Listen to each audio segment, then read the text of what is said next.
Fog hangs low over the pines, clinging to the branches like torn cloth.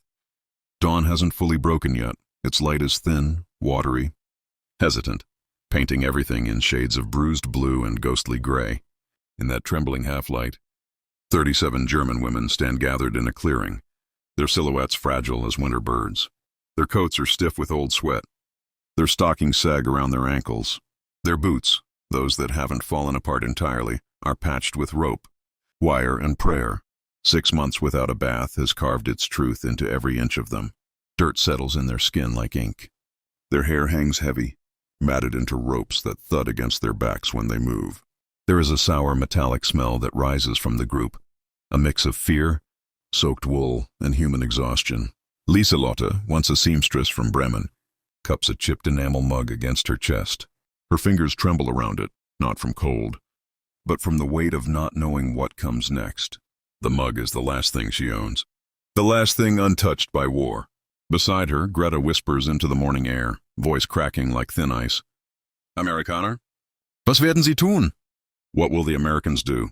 No one answers. A crunch of boots breaks the stillness. American soldiers emerge through the fog, not shouting, not rushing, just moving with the slow, deliberate steps of men who know the war is ending. Rifles hang loose at their sides. Their expressions are unreadable. The women recoil anyway. One soldier, older, with lines around his eyes that come from kindness more than age, steps forward. He doesn't bark orders. He doesn't touch his weapon. He simply looks at them, really looks, as if trying to understand the shape of their suffering. Then his voice breaks through the cold. Ladies, you're safe now.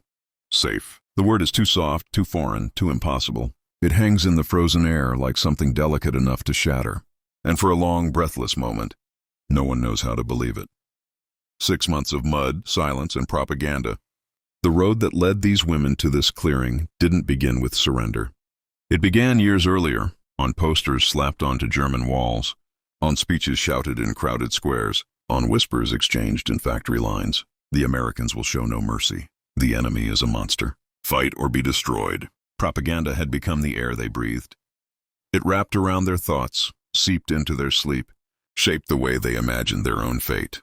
So when the war finally turned, when defeat crept closer with every distant explosion, they were certain captivity would be the end of them.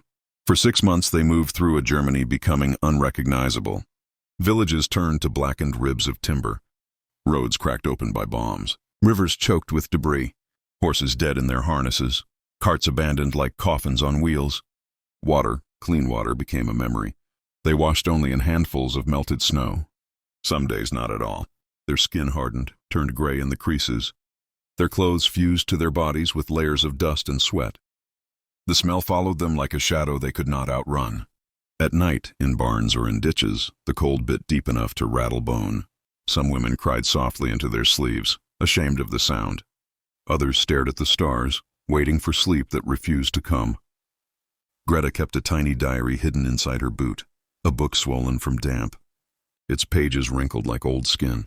One night, under a broken window that let the wind whistle through like a ghost's breath, she wrote, I no longer remember the color of clean water. I no longer remember my own smell. When finally captured, none of them fought, not because they trusted the men who found them, but because they were too tired to fear anything more. They expected shouts, dogs, punishment.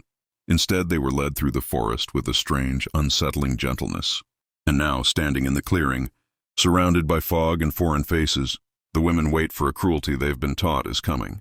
But something else, something impossible, is waiting for them instead. They are marched along a narrow, dirt path where frost-crusted leaves crackle beneath their boots. No one speaks, not the women, not the Americans. Even the forest seems to hold its breath, as though waiting to reveal something it isn't sure they can bear. Then Greta sees it first. A small wooden building tucked between the trees, pale planks, glowing softly in the morning light, steam drifting from its roof like a ghost rising gently toward the sky.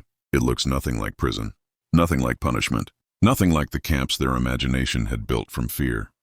Still, the women recoil. Is it a delousing shack? Are they going to shave us? Medical experiments. I've heard stories. Lieselotte tightens her grip on her enamel cup.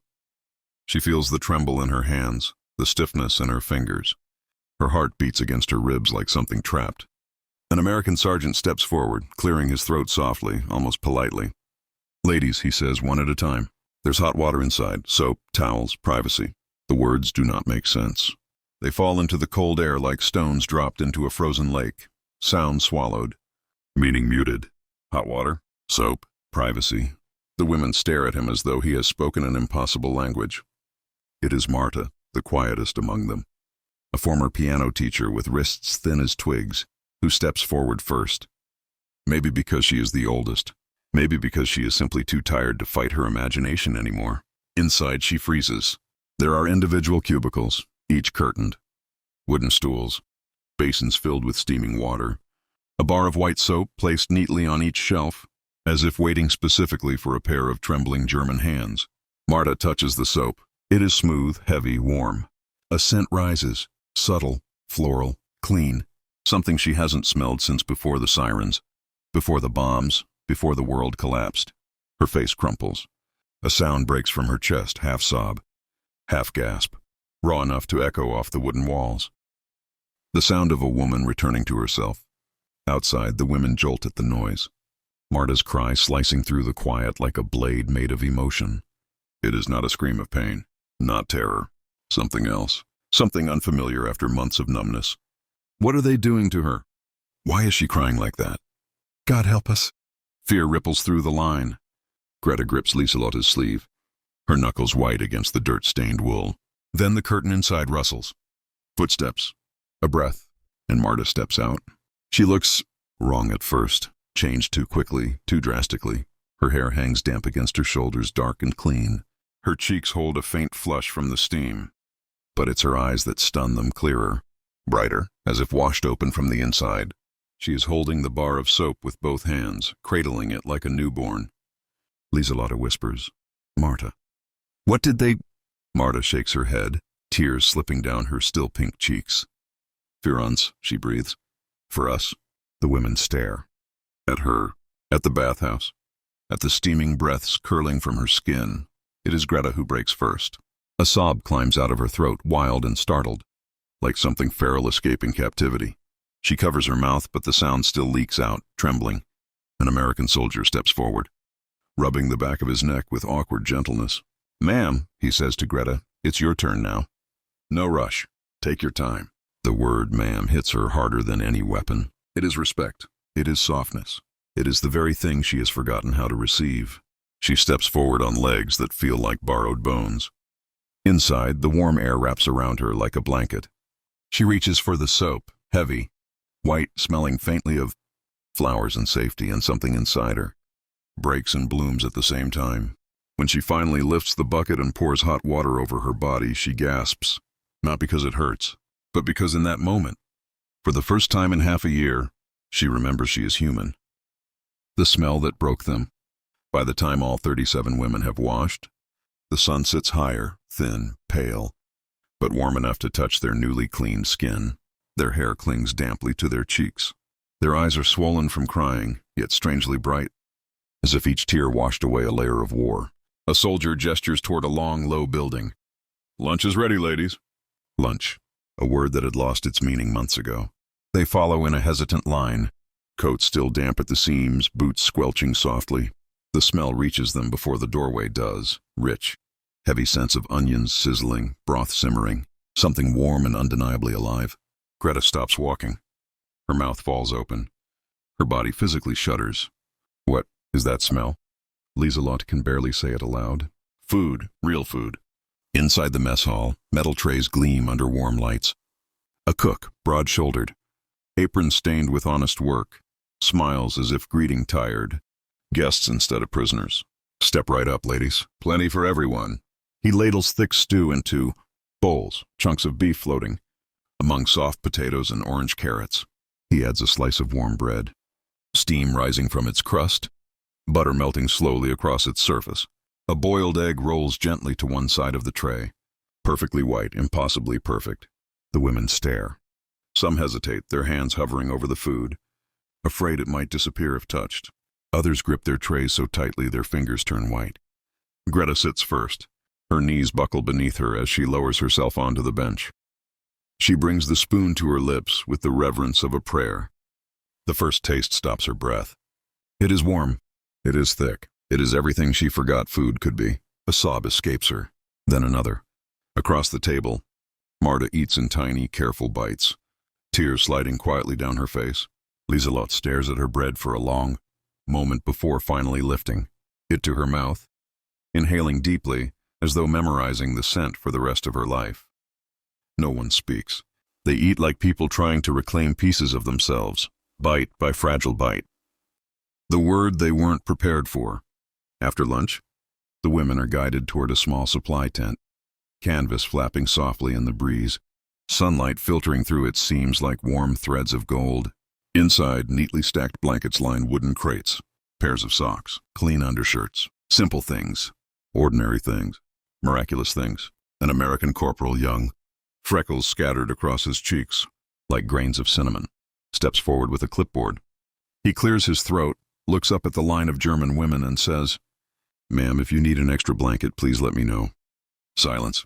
The kind that freezes everything. The breath, the heartbeat, the world.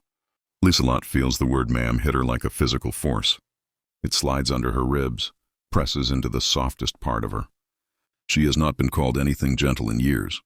Not by German officers, not by guards, not by the world. She swallows hard.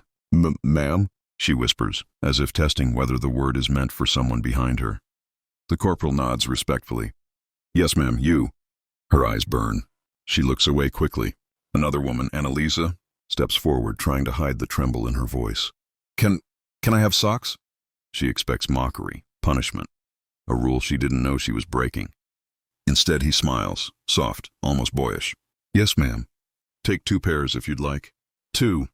As if abundance is normal, as if kindness is standard, as if they are deserving. Greta stands very still. The word echoes inside her. Ma'am, ma'am, ma'am. A title that lifts, not crushes. A title spoken without suspicion or condescension. Later, as they step out into the fading afternoon light, the women clutch their new blankets, their new socks, their new fragments of dignity. The ground feels different beneath their boots, not softer, but less hostile, as if the earth itself has chosen not to swallow them anymore. Marta walks beside Greta, voice barely above a whisper. "They treat us as if we matter." Greta nods slowly, her throat tightening. "That is the strangest part," she murmurs. "Because I had forgotten what that felt like." And for the first time in months, shame and comfort walk inside them side by side. 2 shadows learning to share the same body.